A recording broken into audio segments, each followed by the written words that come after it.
All right, welcome back, guys. It's Adrian McPherson with episode 3 of The Come Up. And today we're just gonna talk about, kind of what makes, or what we feel makes us just a cut above the rest. And I know, this year is Vern, your first year, Jeremy, your first year, but I've always done due diligence, and so I'll just kind of let you speak on, what you feel you can bring to the program. I feel like I know what you can bring, but before I go and get into all of that, I want to just let you kind of tell what you think you bring to the program and what can help keep us a cut above the rest. Oh, most definitely. What I feel like I bring to the program is, my years of experience with from the high school level all the way up to the pros, going through all the whole process, on and off the field, talking to the kids, actually giving them insight on the good and bad about things that can happen and the possibilities that they can reach if they, endure this process and listen to us. Right. So most definitely. Right. That's good to hear, because I think a lot of kids, man, nowadays, we focus so much on the game itself, and we kind of miss the little things that a lot of people don't feel are as important or as valuable off the field that basically translates right onto the field, So after hearing from Vern a little bit, John, let's turn to you and ask you, what do you think you can bring to the family? I call it family because we like to treat everybody here as family. We one big family collectively trying to help these kids go where they're trying to go to keep us a cut above the rest. I definitely think, I bring obviously my experience, the things I've done, as far as, resiliency, hard work, determination, those things. Being able to teach kids that and teach kids, the path and, the sacrifices you may have to make to stay on this path and get to that next level. And a lot of guys, typically don't have that at home. A lot of guys are first time going to college, or especially first time going to the league, and it's one thing to get there, but I'm pretty sure a lot of guys would love to have someone that can kind of give them a little insight or a little knowledge, or what's up the road, as far as getting there. And being able to have that in your corner, man, I think that's invaluable, because I know it would have made a huge difference for me having somebody in my corner that can tell me, hey, look, man, college, your mom ain't gonna be there. You got to get up and set a schedule for your time, manage your responsibilities. Manage yourself, manage your body, take care of yourself. Absolutely. Mentally, physically, off the field, on the field. And, even, like I say, even off the field, the most important thing to me is, like, with us three, I think we all bring just successful men to transition post-career. Absolutely. I think kids definitely need to see that once, whenever that day comes, when you got to put the cleats up, there's another life you got to live and transition to success with too. So I think, that's definitely some experience I bring to the table for these kids. Well, I think, when we just talk about being a cut above the rest, you realize that this really isn't about football. It's about taking kids that love the game of football and saying, look, we're gonna give you every opportunity. We're gonna have the freshest gear, the freshest cleats, 5 uniforms, travel the right way, stay the right way. But that's just to draw you in, to give you what you really, really need. And when you get here, it's not a choice to do this or that. You're gonna do it all, because that's what it takes to be a part of what we're doing, and that's what it's gonna always take to kind of be a cut above the rest. And that's special, man. And like you said, the biggest thing to me that stood out is, man, if I give you all the tools to be successful, because you got football, and much as we all love the game, is the way it work out, you just ain't meant to play it forever. Right. There's a bigger game of life going on, and if I can give you all the tools to prepare yourself for that, whether it's mentally, whether it's emotionally, whether it's learning about finance, learning about things that's gonna come up in life, football gonna be taken care of. There's no doubt about that. But if I don't prepare you as a man for the hurdles and the obstacles on the outside of that football field, the game only 4 quarters. Right. Life is every day, whether the game on, off, bye week, off season, in season. Right. Life's still here. If I can teach you how to handle, it's emotional intelligence situations to where you got to keep your emotions in check so you can make intelligent decisions. Right.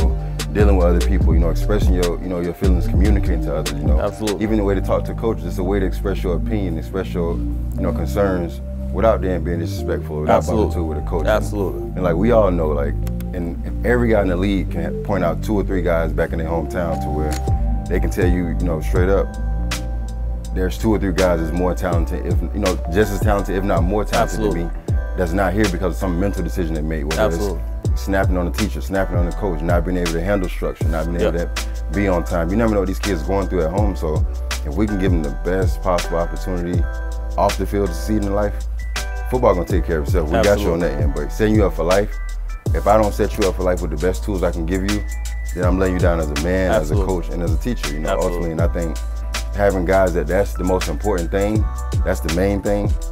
I think the football gonna take care of itself and the culture gonna take care of itself. And, you know, that's gonna be special. And I done been around, you know, winning teams and losing teams, and where this thing coming together and the pieces that's in place, man, I wish I can go back and, you know, as a kid and be a part of it myself because it's that special and it's gonna be that, you know, crucial in these kids' development, you know, in this part of their lives, you know.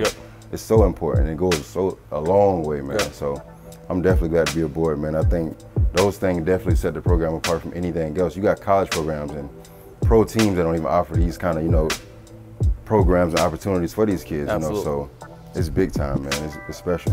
We have someone coming in that's gonna just teach a financial literacy class on just how to manage the money, you know, teaching about checking accounts, savings accounts. And I know it's going more to you know, the internet now with everything. They're not physically really writing checks, but you know, I think all that stuff is important on, you know, how to save and teaching them about stocks and bonds. And I know they're young, but you know, we want to, even at 8 years old, 9 years old, just try to find creative ways to teach them about the value of money. Like teaching them you have to understand, like everything costs money.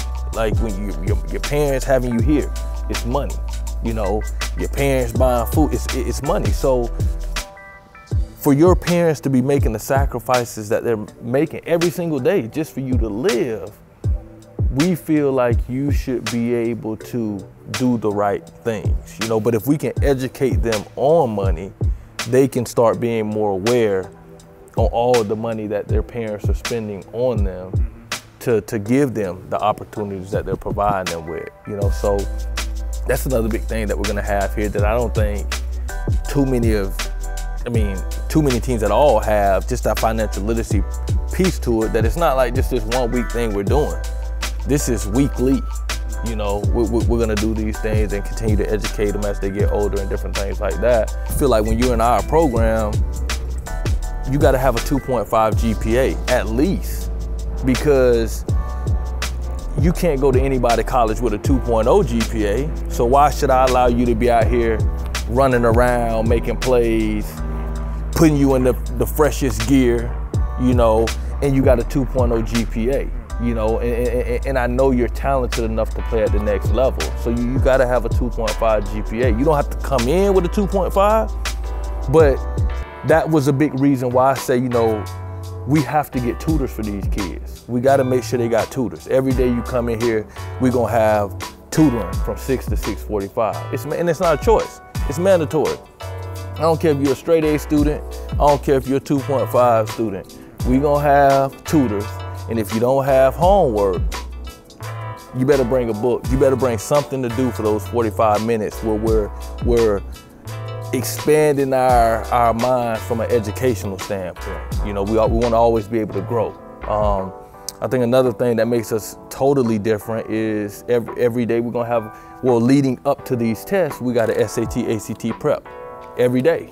We gotta have that. You know, when you have your tryouts and you got 50 kids there and you ask 50, hey, how many of y'all took the SAT, ACT? And 4 raised their hand. Well, you know, guys, you behind. And it's not your fault because maybe you didn't know, right? So we gotta have these SAT, ACT prep teachers in here. And what kids don't understand is it's a huge difference from you passing the test in the 10th grade and still taking the test in the 12th grade. It's a huge difference. When you pass that test in the 10th grade, it's on. For all the colleges, they not waiting on you to pass no tests. They not, he's ready. You know, so when it comes to Vern, you're a receiver, Jerm, you're a receiver, and you've passed the test, and we still waiting on you to pass the test, and we kind of here, we got to err on the side of caution. You know, we gonna go with Jerm. Jerm, we offering you the scholarship, and it's just lack of knowledge. It's not that he's smarter than you, just didn't know. You weren't prepared for what you needed to be prepared for. You know, so that's where I think it's key that, you know, we have the ACT, SAT. Then you look at the yoga instructor. We got the yoga instructor coming in once a week, which I think is great. I felt like when I started taking yoga, it kind of took my game to that next level. You know, just the flexibility, the focus, the core strength it's building. And a lot of these kids, they don't understand that. But like I tell the kids all the time, it's not for you to understand. Just believe in the process, believe in the culture here, and know that we always got your best interest at hand. So we got to have that yoga instructor there, you know, once a week,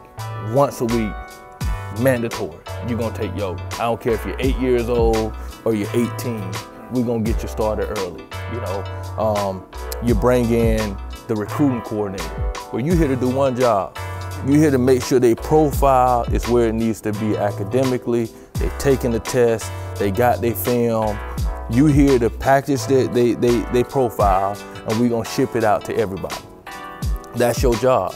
You know, you tell us who we got responses for, who's interested, who's not interested, what we need to do to make sure that this kid is getting everything he needs to get, so we can do everything possible to try to help him go to school somewhere. You know, we're not guaranteeing no D1 scholarships. We just want you to go to college, get your free education, you know? And you know, another thing where I think people kind of lose sight of things, they just don't know. And that's why I thought it was key to always bring in guys, or as many as possible, that's played college football, that's played pro football. Because I think one of the biggest things, I should say, that helped me at that professional level was having that director player development. That's key. And if you don't know that, you don't know. You know, so that director player development's job, listen, you got one job. We all got one job. And your job is to learn each and every one of these kids inside out. And when you sense anything is off, you got that type of relationship with them where you got to call them in and find out, hey, what's going on? You okay? Something going on at home, something going on in school. Because the only way they ever gonna be able to perform is if they have a clear mind. You know, so we got somebody here that's strictly for that. We got to make sure these kids okay. Are you eating at home? You know, what's going on? And a lot of people don't understand these kids nowadays are having to make grown-up decisions at very young ages. So we want to try to eliminate any of that. You know, we want to create an atmosphere where the kids feel like, even if I grew up in the inner city, I just sleep there. I don't even live there. I go to school, I come to the 5, I'm here. When I come to the 5, I've done homework, I've practiced, I've had something to eat, and now I'm tired. And now when I go home, I just go to sleep.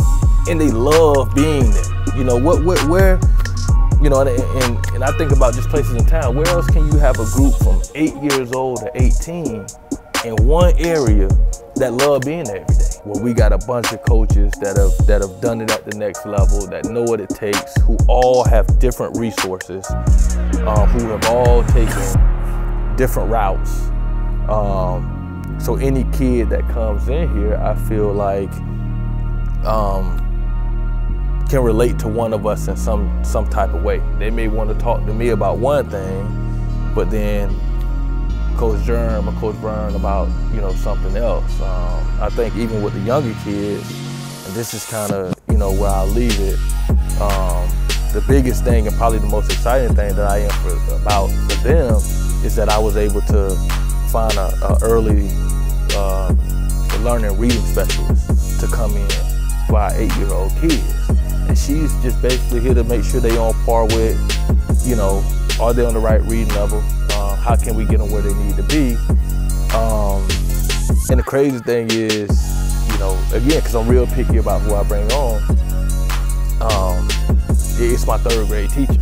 And she literally, you know, they had, you know, every year where you write your teacher a letter, your favorite teacher a letter and the school system deliver it to your teacher. I wrote this lady a letter from the 4th grade to my senior year in high school, every single year, right? And then I randomly bumped into her like the day before Christmas. And she was like, oh my God. I'm like, hey, how you doing? And we talking, and she was like, what are you doing now? And I'm telling her.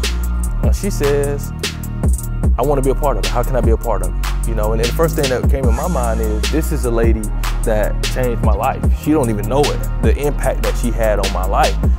But one is such where every year, literally from the 4th grade to the 12th grade, I wrote her a letter for my favorite teacher of all time. So I know for a fact, if she changed my life, she can change one of these kids' life in this program. You know, and I know she's passionate about it because she had that impact on my life.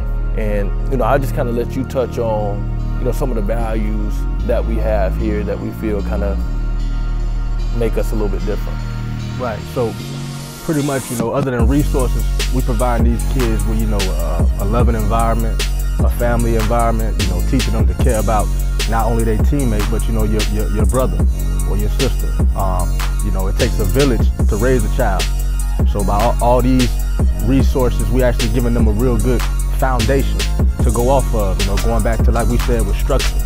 The structure that we gonna provide the kids with, they can take that same mentality or metaphor we use for football and apply that into their everyday life and whatever they're doing. So it's kind of like, you know, we're giving you a roadmap that you can take and input into anything else that you're doing in life. That's why they call football the game of life. And that's what it's teaching us. That's what brought us together, because we all have the same vision that we want to impart on the kids. And if I was a parent, you can't find that anywhere else. Right. You know, like we all just said that we wish we had something like this. Yep. That's what's making us come together right now. Absolutely. So most definitely, man, this is I feel like this is gonna be real good for our community. You know, we setting the tone for a lot of things with how we handling this situation, and leading by example with the kids that's following behind us. Absolutely. And I think as you know, sit here and listen to all of us, we're basically, you know, we're saying a lot of the same things in a different way, but I think we're saying a lot of the same things because we've all had similar experiences. And I don't think if you didn't play college football or pro football, some of this stuff you just wouldn't know because you didn't realize it until you got there. You know, I know for me, you know, I had this plan to get to college and then get to the NFL, and then I got to the NFL and I didn't have a plan for when I got there. So I kind of got there and I was like, oh, well, what now? What now? You know what I mean? So then I started scrambling. So it's great to kind of hear you guys talk and talk about the love and the family and the structure that we're each individually going to be giving every child in this program. And I think, you know, that from a coach's standpoint and the other programs that we're offering these kids, as well as the football piece, I think that is and that will continue to be, you know, kind of what'll keep us a cut above the rest.